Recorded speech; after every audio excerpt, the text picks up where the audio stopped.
Hi, I'm Stephanie Ricca with CoStar News. It's early June, and while I know that summer doesn't officially start until later this month, those of us in the travel industry know that summer travel planning season is practically all year round. Now, summer here in the Northern Hemisphere, at least, of course, means family trips, hopefully some extended time off, maybe a beach vacation, maybe a camping road trip, maybe Europe. But for the hotel and travel industry, summer travel brings a lot of pressure, right? That's when that all-important leisure guest and their travel habits can make or break a season. Are people still traveling? Have they traded down? Have they canceled, made trips shorter? But despite all of the economic and global gray skies, there is a persistent ray of sunshine. Travel is happening. People continue to prioritize it. They want to do it. They want to save money for it. Now, at least that's what I hear. So to fact check that, I am delighted to welcome Deloitte's Maggie Rauch to the podcast today. Hi, Maggie. Hi, Stephanie. I think you did a great job of characterizing it all. All agreed. All of the summer travel things. Okay, good. We're on the same page now. Maggie is Transportation, Hospitality, and Services Research Leader at Deloitte. And we today are going to unpack Deloitte's latest 2025 Summer Travel Survey. Maggie, let's just rip the Band-Aid off quickly. Are people still traveling? Yeah, that's always the first question. And absolutely, yes, we are seeing the persistent demand that we've seen since we've emerged from COVID-19 pressure, deep pressure a few years ago. Sometimes you worry, like, it was so much for so long. And I thought, it's got to stop sometime, but it hasn't. Yeah, well, and so a funny thing about that, people ask about revenge travel, right? The word, we've sort of retired it, but to put this in some context, in 2021, when we started doing this survey, almost half of Americans told us that getting away after lockdowns was a reason that they were planning to travel that summer. The following year, it goes down to about 30%. 2023, we changed the question. We changed it to a little bit, I haven't been able to travel, so I'm traveling more now. And that goes down to 20%. Then finally, we got down below 1 in 10 travelers saying that. And that's kind of where that hangs out. That's how I would characterize revenge. But we see reprioritization, and that's been persistent. So where we measure that is when we ask people about their intended spend. Okay. So we say, are you spending significantly more or significantly less than you did last year? It's kind of this squishy emotional question. Who knows what they really spent, right? And let me jump in. Is the spend question for the entire trip? We ask that one, air and hotel. Okay. Air, hotel, and in-destination activities. Sorry. Okay, so food and So the entire trip. And so for that, we still have about 30% of travelers telling us that one of the reasons that they're spending more, if they are, is quote unquote travel is more important to me now. So there is that reprioritization, and I think that runs throughout our surveys and the data that we find, this persistent demand. They're allocating money that they might have spent on something else to travel? Yeah, that's a great question. So we, in addition to our travel surveys, Deloitte does a monthly global called Consumer Signals.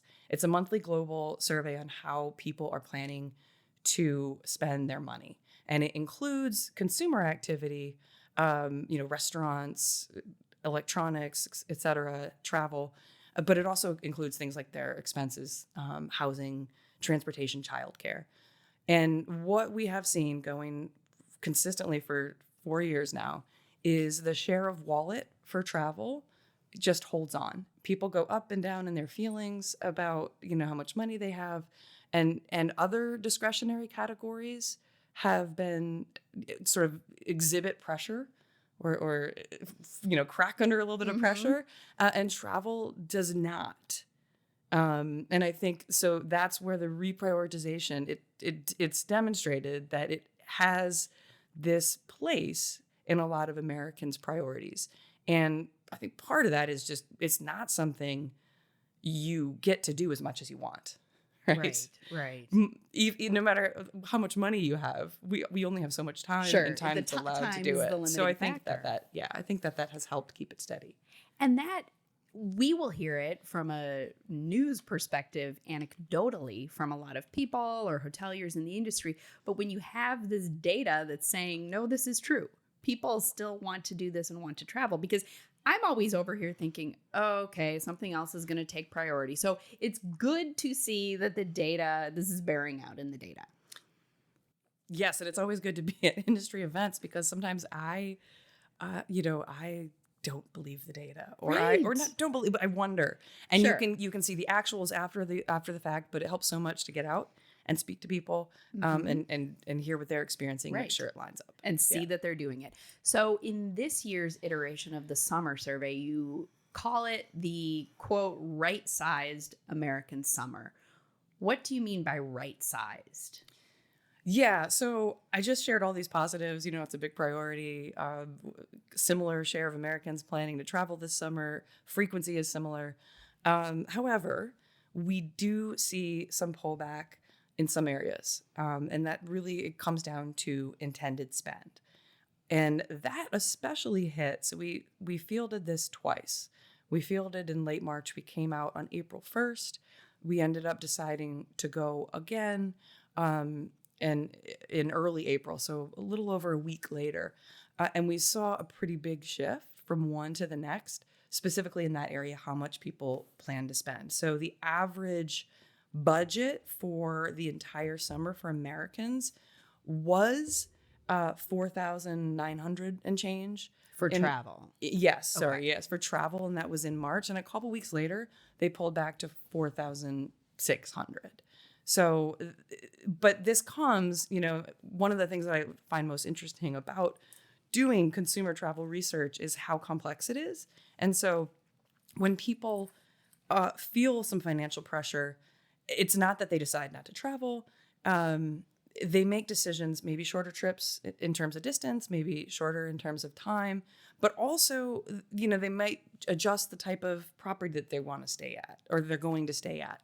How much they spend in destination. So right size just refers to, and I guess it has a connotation that this is going to be felt in different areas of the travel industry differently, and trip by trip, it makes a difference.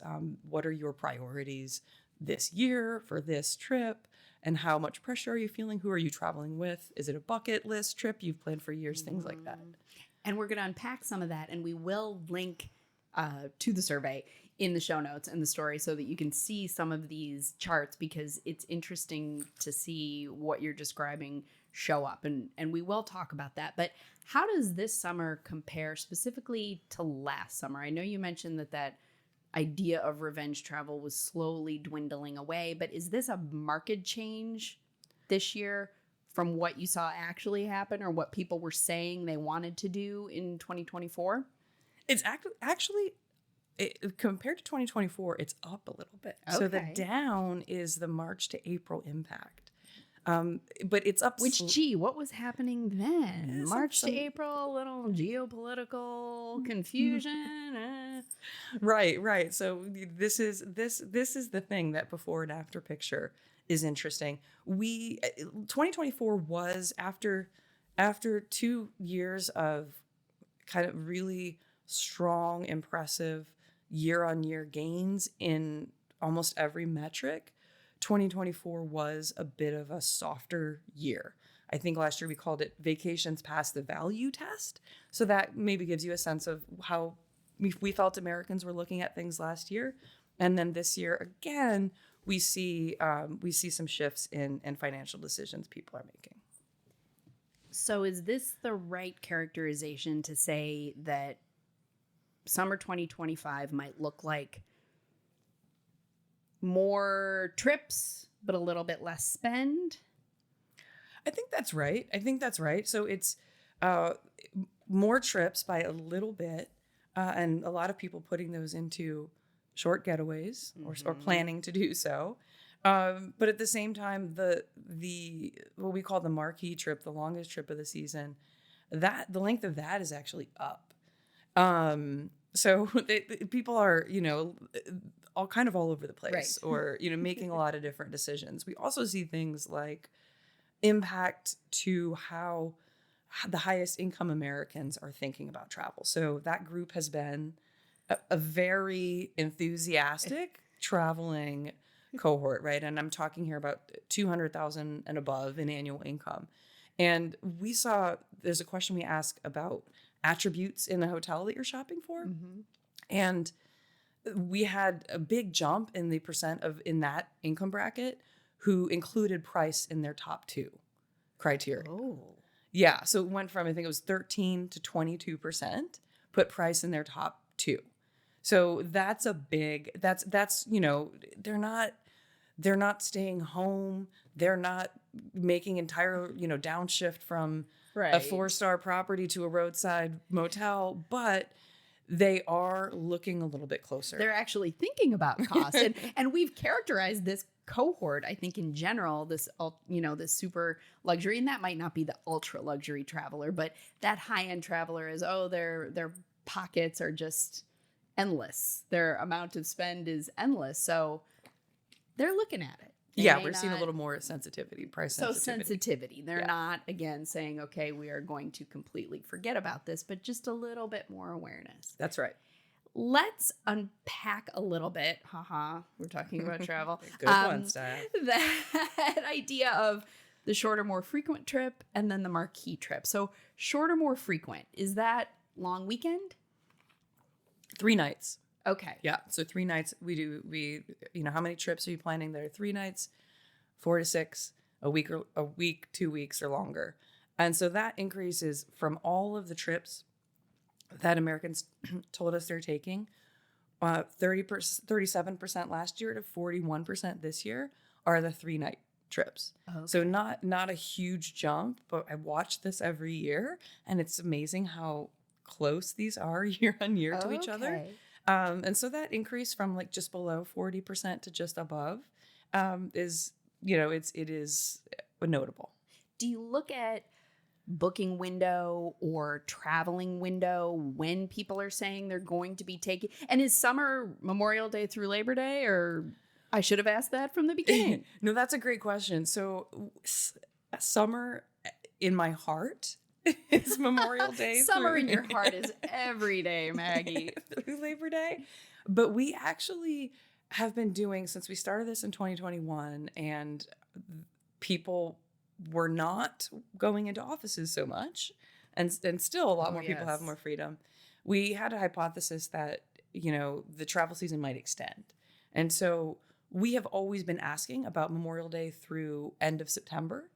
And we have actually seen that post Labor Day, September time period steadily gain every year to where it's accounting for about 1 in 5 of people's marquee trips are taking place then. So and then when you ask about, and that's been it's led by boomers.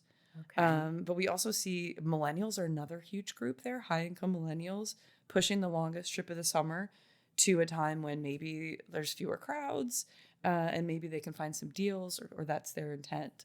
And that's been going on every year. When you ask about booking windows, so this is where travel consumer surveys are really difficult because the average number of trips for the summer is always somewhere between 2.5 and 3, right? If we ask them about every single trip, their booking progress, there's all these other questions we don't get to ask, but we do ask about the longest trip. And so that is about 4 in 10 said that was fully booked when we surveyed in early April. So the long trips. The long trips. They've got plans made. That's for right. The big one. And so, and then there's a small percent who have either air or either transportation. It could be some other transportation or it's their lodging. And then there's a few that have chosen a destination, but don't know where they're staying. So, but then the shorter trips, we don't ask in that detail.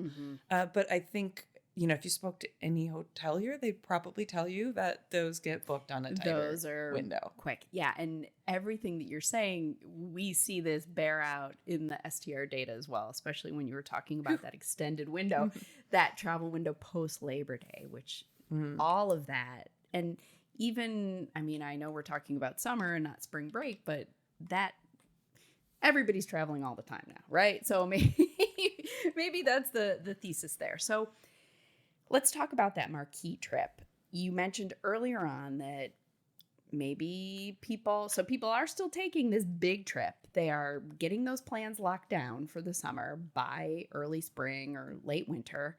What is different about this marquee trip? How is that changing over the years? This year longer, which is interesting given the high level of frequency. And I think a big piece of that is people are really taking advantage of workplace flexibility. That's a trend that we've seen hold pretty strong. So people are planning, about 1 in 4 travelers tell us that they're planning on doing some work during that trip. I did see that chart in the survey, and I thought that was a really interesting question to ask. Yeah. So those people, and they, we isolate it to that one trip. But the idea would be that's your big trip, right? If ever there was a time you were going to disconnect, maybe that would be it. One of the things I've always found so interesting about those people, though, we call them laptop luggers, and which sounds no. I know it sounds like a drag. I hate it. You're. I need a new alliterative term. But the thing is that those people actually do more in destination than people who are disconnecting. Maybe they're just better at time management and planning. They're just it's part of this reprioritization. They're I'm the going to type make this A work people, for me. right? Yeah. That could be it. Oh, that's interesting. So do you at Deloitte, or you when you're looking at characterizing these travelers, do you still use that term bleisure? I want to draw the distinction. So bleisure has been a word for a good probably 15 years, right? And people acted like it was brand new during pandemic, and it was not. So there is the bleisure that is a leisure extension of a business trip, and I think that's almost all we talked about from whenever it started until 2020. Right. And that is, the company paid for my flight, and I might as well spend a few days in London seeing the city. This is such a different kind of trip.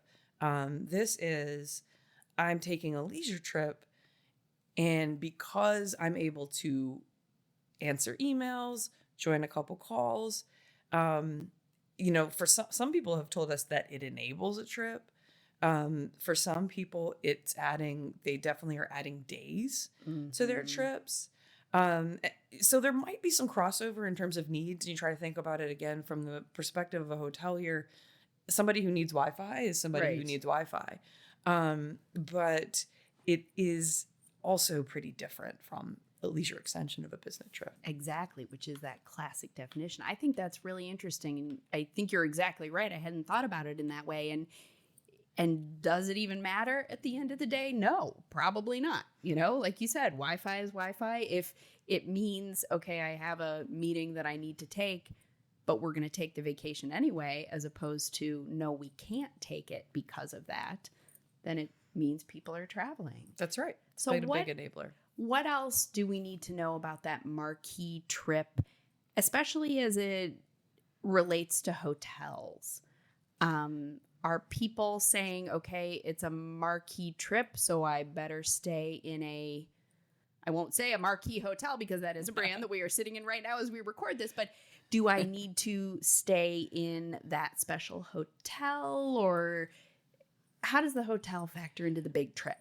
I think, this year in particular, people are really making it, again, right-sizing it, making it work for themselves. And so that's going to mean different things to different people. One category that we did see a big shift from our March to our April surveys was destination resorts came in much lower as of April. So there's maybe an indication there that people were getting away from something perceived as having higher price tag. But at the same time, I think there's an opportunity, perhaps, if if you are a destination resort, to play up value, right? In the convenience of where you're located, because people tell us we do this. We have a list of about 10, 12 attributes when you're shopping for a hotel. And the access to activities and the proximity of like restaurants and nightlife, those always come in really high. But again, this year, price came in, and came in that much more powerfully that it is pushing some of those other characteristics down. That is interesting. I think that'll be something the hotel community in particular will be interested to hear about, because so much of what we talk about in the wider conversation is this idea of experiential travel. And hotels want to get a piece of that, right? Whether they're partnering within their destination or wanting to give that experience at the hotel.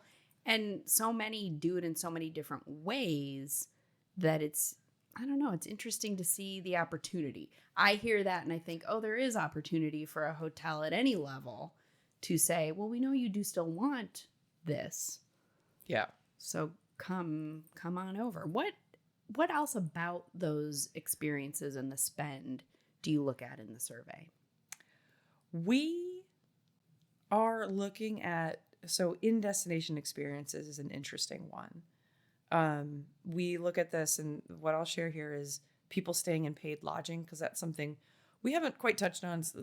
Some travelers are just staying with friends and family, sure, right? So, but those travelers staying in paid lodging, we are seeing actually an increase over last year in most kinds of activity participation. So that's the attractions are up, guided day trips or sightseeing tours up versus 2024.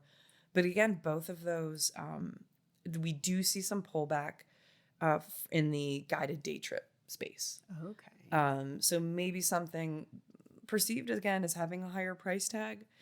I do think with a lot of these, there is some room for a travel provider to reach people with the right message, right? So I'm putting in a survey. Are you visiting a major attraction? Are you going to take a small group or one-on-one class? And they might at the time they take the survey, they might go, I'm not going to take a class. What's that going to be? How much, trip budget or whatever. I don't know what it would be in the destination I'm going to. But hopefully if somebody's doing their job right, or, they can say there's interest. Right. They get to the hotel and they, and that interest is captured. So what other highlight stood out to you? You've been doing this survey for a while. You get very tuned into what the responses look like. What surprises you for this summer? So we had a new question that I want to make sure we talk about. And it falls to this generational story, right? And I would say, first of all, from the standpoint of generations, we saw Gen Z more affected by the March to April shift. Okay. And young travelers with higher household incomes made the biggest change to their budgets, and boomers held strong with their budgets compared to others. So by change, you mean saying, oh, we're not going to spend as much. That's right. Okay. That's right. But so we had this new question because we were trying to get at the question of luxury, which I think you sort of allude to a special or fancy hotel, right? Right. And so what we did is we asked, have you in the past 2 years, have you stayed at a property that you consider luxurious?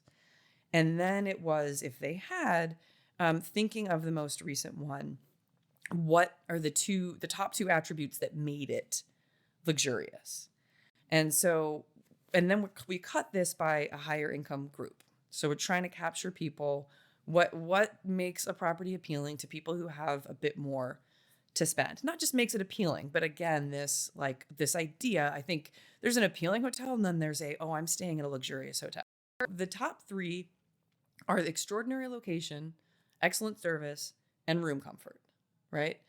But when we go to the generations, this guy, like, I do surveys all the time, surveyed travelers for 10 years. Rarely do I see such strong and sharp separation by generation. Ooh, this is exciting. Okay, I want to know what they're saying. Okay, so first of all, the ones who said extraordinary location, great service, and comfortable room, what cohort was that? What generation was that? So this is across everyone. This was everyone, the main three. Okay. Yeah, this is our overall. And so I'm going to skip. I'm going to flip the tables on you a bit here. Who do you think, we had brand in the mix, right? The brand of the property. What generation do you think chose brand more than any other generation? Boomer. That's what I would have thought. They're much more likely, like, when we ask about loyalty, they're bigger loyalty users, yes. etc. So no, it wasn't boomers. And in fact, boomers really clustered around those three. So they were the overall location, service, comfort, and extraordinary location, right? It was Gen X that was way ahead of everyone else in terms of the brand being the determinant that made it luxurious. Other than that, they were kind of similar to boomers. Isn't that?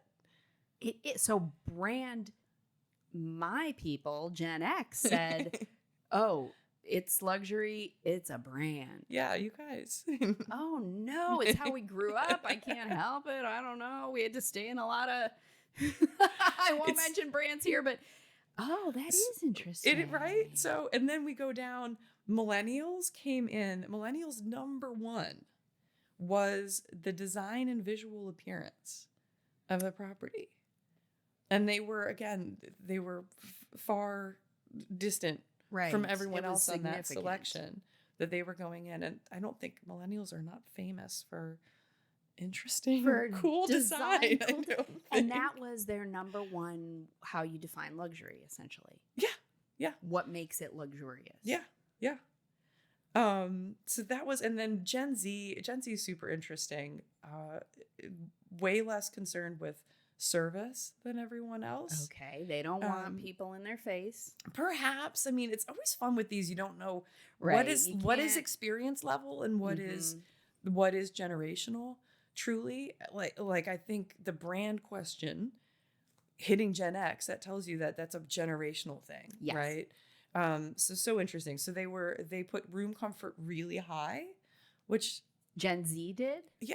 Yeah, isn't that cute? I know, because you think it would be the boomers who are like, well, I need a comfortable bed and I need my my Ritz-Carlton points or so on. But yeah, so and then they also put the pool, spa, and fitness center, and then only 4% of Gen Z said that brand was one of those top two attributes that makes a property luxurious. So that's kind of as expected. Yes. So isn't that it is. I think that, oh no, does it mean the Gen Xers are starting to feel old?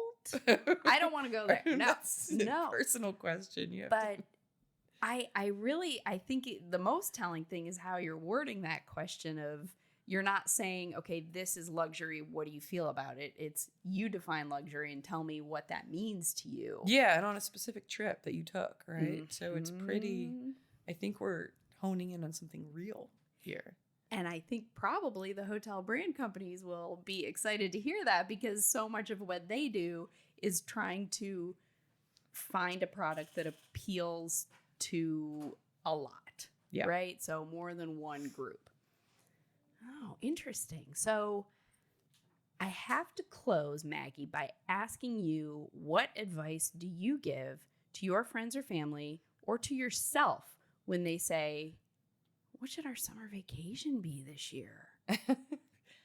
To myself. I know. Right. Like, do you think, oh gosh, I better plan this in January, or hey, I'm going to plan it a week before and be great? So I actually recently booked a trip for next January, and I told a friend this, and she said, what kind of trip got Maggie Rauch to book travel 8 months in advance? I typically much tighter timeline. That's, I'm not a big plan ahead. But I would say as far as advice, it's to both don't dismiss super popular destinations or, the basic stuff, but also, don't be afraid to look beyond it. Um, the world has so much to offer, and there's so many places worth going to. So, I would say we don't not go. I don't want to name cities, but like don't not go to somewhere because you think it's just too typical. If you haven't been and you're interested, just go. Right. But at the same time, if you see a great fair to a place that hasn't been on your radar, and you figure you can fill a few days of drinking, eating, exploring, go for it. Yeah, you can do a lot in a 3-day short trip, right? That's right. You can do a lot more in a 10-day marquee trip, but this is why we have both. You're speaking my language now. Thank you so much, Maggie. It was great to chat with you about this. We will link to the survey in the show notes. Listeners, we appreciate you. Please subscribe to the podcast wherever you like to listen. Find podcasts, videos, and global hotel industry news at costar.com/hotel news. Thanks for listening. Thank you for being with us, Maggie. Thanks, Stephanie.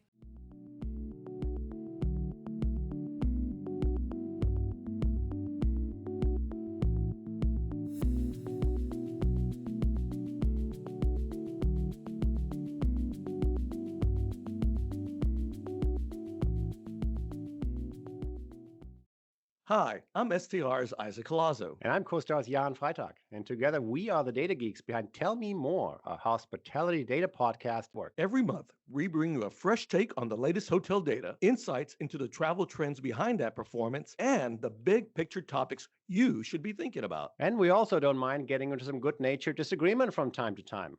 Hey, when Isaac and I start talking data together, anything can happen, and it usually does. Subscribe to the podcast on Apple Podcasts, Spotify, or wherever you like to listen. This episode was recorded on June 4 by me, Stephanie Ricca, and edited by Rachel Daub. For more hotel news, podcasts, video interviews, and more, visit costar.com/hotel news. Thanks for listening.